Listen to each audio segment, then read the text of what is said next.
Okinawa, August 1945. The air was thick with smoke and rain, the kind that carried gunpowder and rot.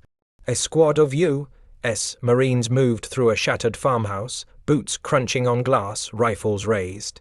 The war was supposed to be over, but no one told the walls. Beneath the floorboards, someone was breathing. Too slow, too controlled. Then a child's cough, high, muffled, terrified. The Marines froze. In that silence, the war narrowed to one sound, the click of a rifle safety switching off. The sergeant signaled. 2 men knelt, ripped open a wooden trapdoor. The stench of earth and fear rushed out.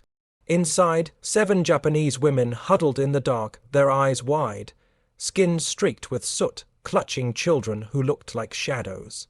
No weapons, no soldiers, just the human debris of a war that had eaten everything else. One woman held a shard of glass to her throat. She expected what the propaganda had promised: torture, death, humiliation. The Marines stared. They said Americans would cut us open. One woman whispered, trembling. For months, leaflets and broadcasts had warned civilians that surrender meant horror. Now, under the dull light filtering through floor cracks, the truth stood awkward and quiet, holding rifles and confusion. The youngest Marine couldn't look away from the baby, swaddled in a torn flag of the rising sun. He stepped forward, weapon slung behind him. Every man in that room knew what command protocol said. Clear the area, detain the civilians. But war had rules, humanity didn't. The Marine reached into his pouch, pulled out a canned peaches. The tin caught the light. His voice broke the silence, not with an order, but a single word: food. The women flinched. No one moved. He placed the can on the dirt and backed away. For 5 long seconds, nothing. Then a small hand reached out, trembling, and took it. The hiss of the can opener was louder than any gunfire they'd heard. The sweet smell of fruit filled the bunker. One child started crying, not from fear this time. Upstairs, another Marine called out, "Doc, we've got civilians." The sergeant exhaled slowly, lowering his weapon. The battle for Okinawa had ended, but something else was just beginning. The can clattered on the dirt as the women hesitated, staring at it like it might explode. The Marine didn't move, just one quiet word: food. That's all it took to break through years of propaganda and terror. The others watched, their rifles half lowered, unsure if this was mercy or madness. Smoke drifted in through the cracked beams above, the faint echo of artillery still pulsing somewhere in the hills. For a war that had turned language into lies, this was the first honest word anyone had heard in months. One woman, maybe 20, reached for the peaches. Her hands shook so violently the lid slipped. Juice spilled onto the dirt, bright as blood. She froze, waiting for punishment. Instead, a Marine crouched, pulled a spoon from his pocket, and placed it beside her. No words, just a nod. That gesture, simple, human, hit harder than any gunfire. By 1945, the U.S. military had shipped over 20 million K rations across the Pacific. Every tin, every biscuit, was part of a machine that could feed armies and rebuild villages. To the women, that can of peaches wasn't food, it was proof the enemy could afford compassion. They offered food like we were human. One survivor later said in a Red Cross interview, that moment turned fear into confusion, confusion into disbelief. The Marines, still cautious, began calling for medics. "Tell the doc we've got civilians," one shouted through the debris. The women didn't understand the words, but they understood the tone. No rage, no threat, just urgency, the kind that comes from someone trying to help. The oldest woman whispered something under her breath, a prayer or a warning, no one knew. Her daughter, eyes red from smoke, whispered back, "If they meant to kill us, we'd be dead already."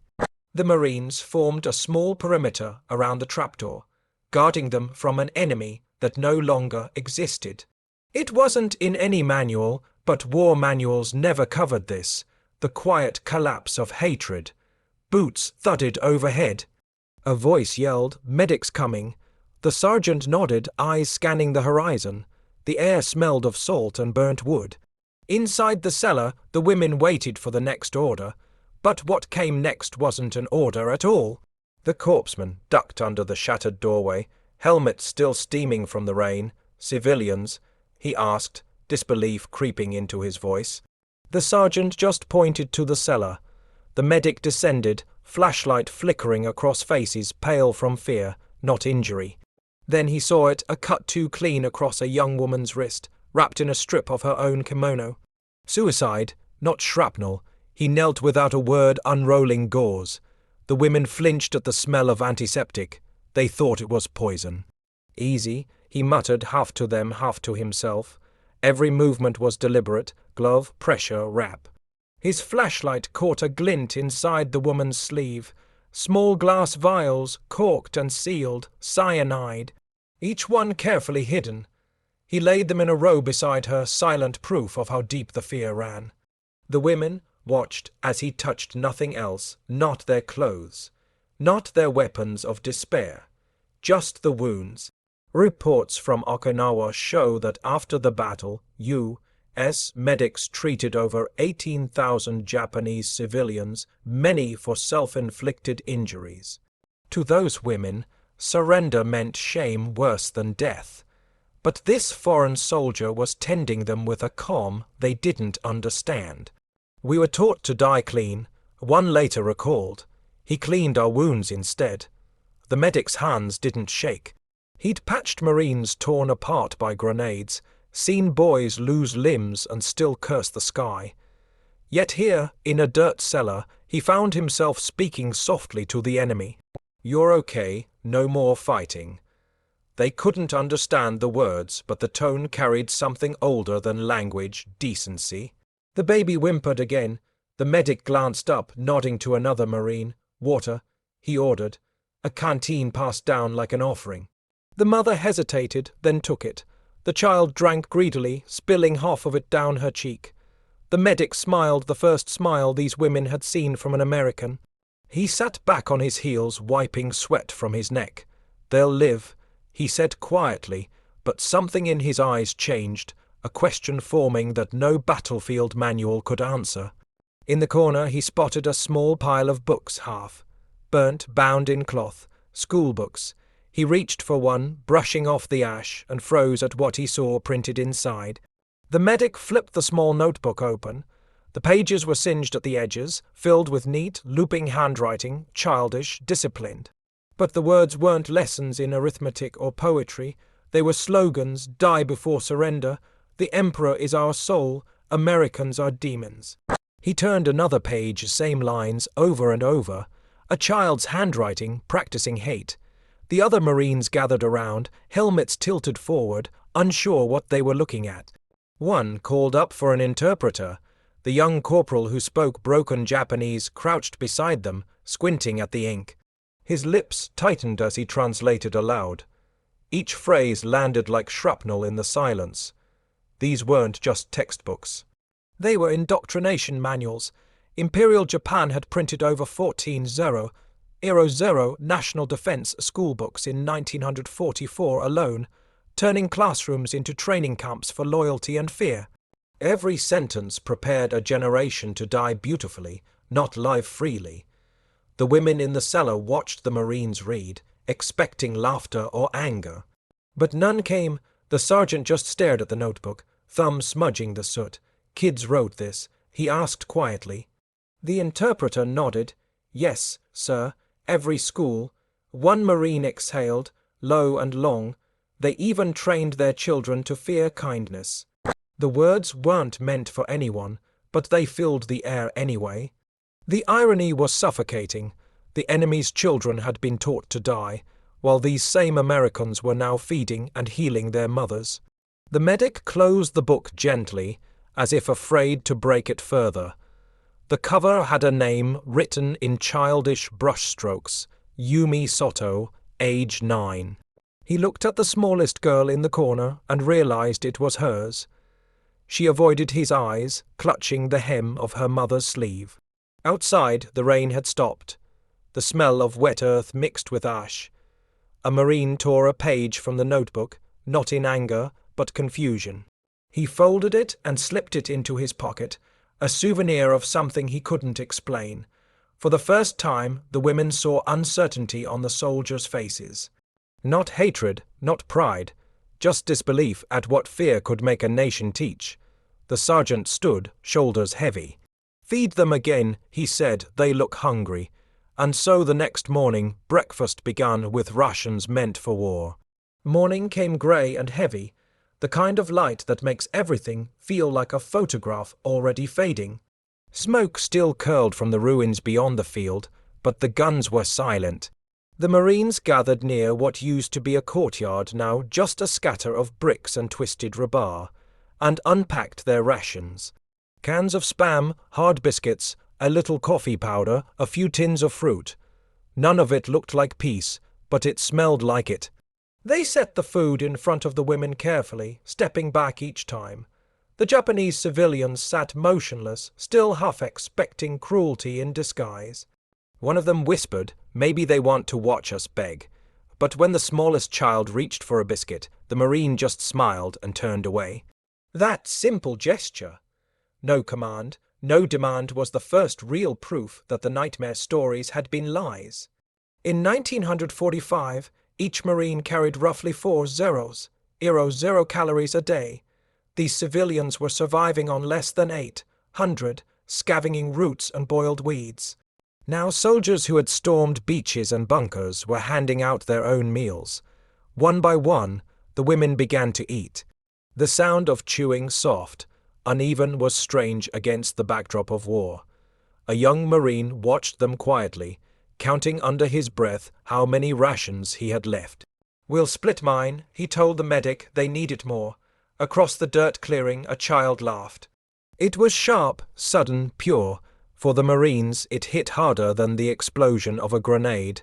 "I thought it was a trick," one woman later admitted in her diary.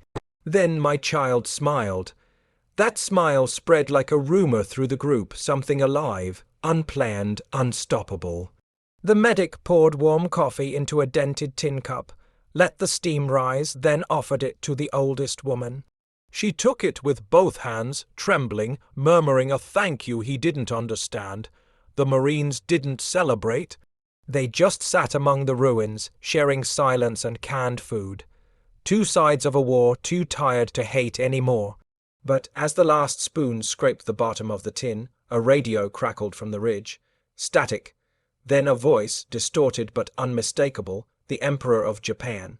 Every head turned, the interpreter's eyes widened. "It's him," he whispered, "the Emperor, he's speaking." The radio hissed like a snake waking up. Static filled the air, then a voice, soft, formal, strangely distant. None of the Marines understood the words, but the interpreter froze mid-breath. "It's the Emperor," he whispered. "He's surrendering." For a moment no one moved. The civilians sat up straight, straining to hear. Hirohito's voice drifted through the broken courtyard, brittle as glass. "We have decided to effect a settlement of the present situation." It was the first time his people had ever heard him speak. The divine made human, the god reduced to a man admitting defeat. The youngest woman began to shake, whispering prayers under her breath. Her mother pressed a hand to her mouth to keep from crying. The Marines exchanged glances. This wasn't triumph. It was grief too big for language. The interpreter translated softly, piece by piece. "He says the war is over. Okinawa had taken over 100 zeros. 0 civilian lives, nearly a third of the island's population." Now, in this small clearing, the survivors were learning that everything they had died for, all the slogans, all the fear, had ended with a single radio broadcast. The medic turned the dial down, letting the voice fade into the wind. He sounded human. One of the women murmured. That was the shock. Their emperor, who they believed divine, was just a man with a tired voice. The mythology cracked right there in real time. The Marines didn't cheer. No one shouted victory. They just listened to the slow unraveling of an empire. A child tugged at her mother's sleeve. "Are we safe now?" she asked. The mother didn't answer because no one really knew what peace looked like anymore. The sergeant finally spoke, low and steady. "We'll keep them here," he told the corpsman, "until command decides what to do." It wasn't an order to celebrate or to punish. just to care. As the sun dipped behind the shuttered ridge, the interpreter knelt beside the women. "You are not prisoners," he said in halting Japanese. "You are guests, for now." They didn't believe him yet, not fully, but something in his tone made them look up. "What happens to us now?" one asked softly. The answer came the next morning in tents, not cells. At sunrise, the Marines started building tents from spare canvas and broken poles. The war had ended, but the occupation had just begun, and no one quite knew the rules. The civilians were too few for a village, too many for a cell block, so the sergeant made a decision that wasn't in any manual. "We'll keep them here, feed them, let them rest." And just like that, a new kind of camp was born, one without fences. The women watched in wary silence as the Marines hammered stakes into the dirt. They'd heard the word prisoner whispered before, and it always came with barbed wire in their minds. But when the tents went up, they saw something different. Open flaps, blankets, buckets of water, and soap. The Marines even marked each tent with small cardboard signs, not numbers but names, written carefully in English and katakana. They gave us towels with our names stitched. One survivor later recalled, "Even our own army never did that. For the U.S. forces, it wasn't charity, it was logistics."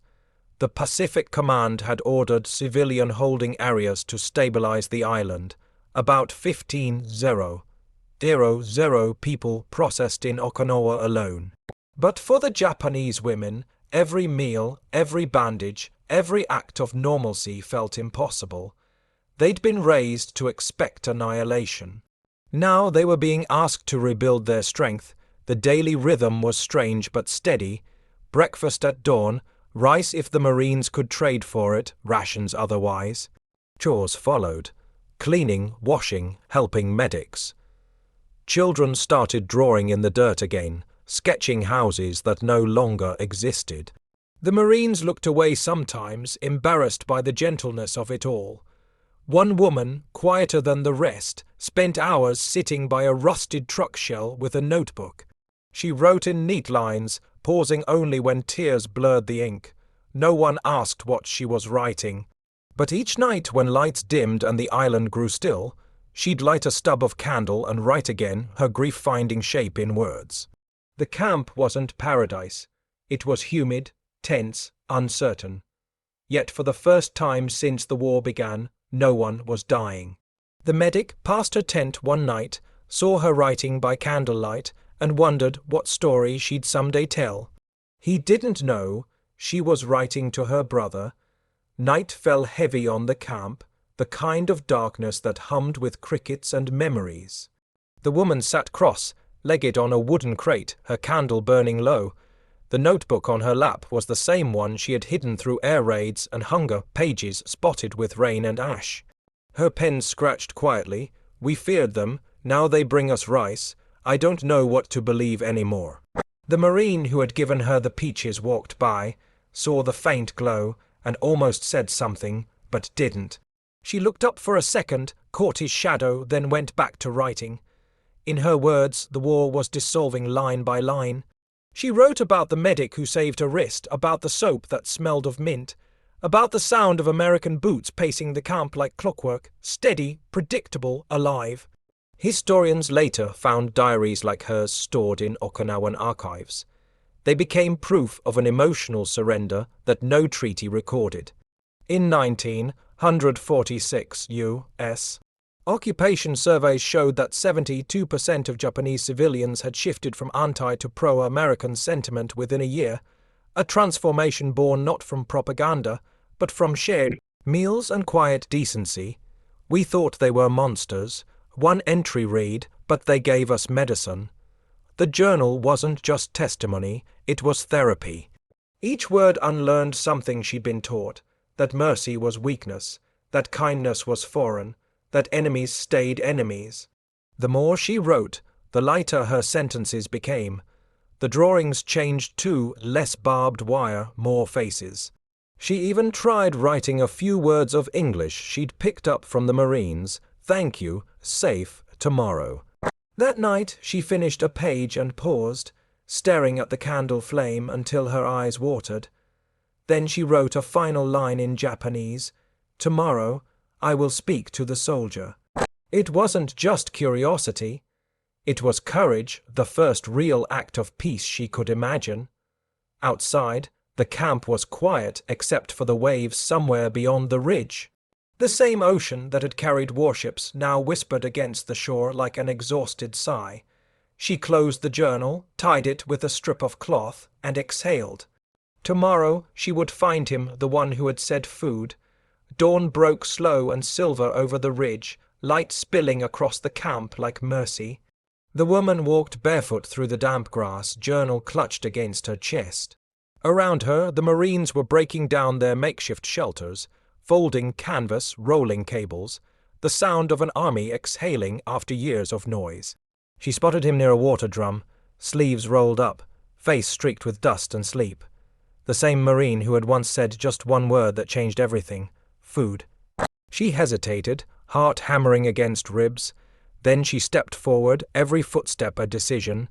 He turned, surprised, hand instinctively brushing his holster, old habits dying hard. When he saw her, he relaxed, curious. She held out the notebook. "For you," she said softly in broken English. He didn't understand all of it, but the gesture spoke clearly. He took the journal, fingers tracing the worn cover. Inside, a single page had been marked. The interpreter nearby whispered the translation. "You fed us when we were ghosts. I will remember your face when I tell my children peace is real." The Marine's jaw tightened. For months he'd seen nothing but ruins, fought ghosts of men he never met. Now, standing in front of him, was the proof that something had survived the fire humanity. He didn't know what to say, so he did the only thing that felt right. Slowly, he raised his hand and saluted. She bowed. He later recalled, "So I saluted. Felt like the right trade." In the months that followed, over 400 Japanese women in Okinawa volunteered as translators for U.S. units during the islands, rebuilding many from camps just like hers. They helped rebuild schools, reopen hospitals, and guide families back to their homes. Some even taught English to the children who once hid from foreign voices. The war that began in screams was now ending in classrooms and conversation. As the woman walked away, the Marine watched her go, journal still in hand. The camp smelled of salt and soap, not smoke. Somewhere beyond the hills, ships were already leaving for home. War had ended in fire, but peace began here, in a quiet bow, answered by a salute.